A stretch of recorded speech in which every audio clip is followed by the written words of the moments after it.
There was a time when you could travel around most of Puerto Rico by train. And no, I'm not talking about the Tren Urbano. Before highways and cars transformed the island, Puerto Rico had an extensive railway system that connected towns, agricultural communities, ports, and sugar plantations. By the early 1900s, you could travel by rail between communities and much of the island.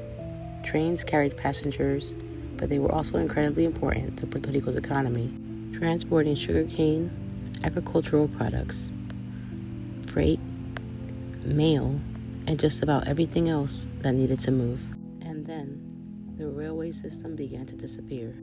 As roads improved and automobiles and trucks became more common, rail transportation declined.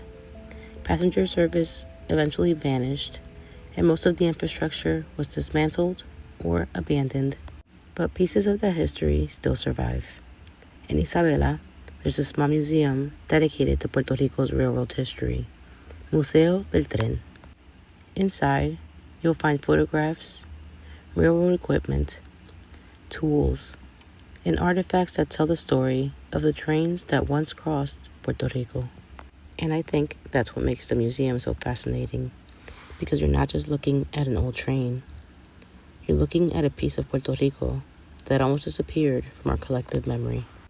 Imagine living in Puerto Rico 100 years ago and hearing that train whistle approaching your town. For generations, the railroad was how people and the island's economy moved. Today, the Tren Urbano serves the San Juan metropolitan area. But once upon a time, Puerto Rico had a railway system that reached far beyond the metro area. And that's exactly why places like Museo del Tren matter. Because sometimes the history we lose isn't found in the biggest museums. Sometimes it's found sitting quietly in a little museum in Isabela. Admission to the museum is $5, and the museum is currently open on Saturdays and Sundays from 10 a.m. to 3:30 p.m.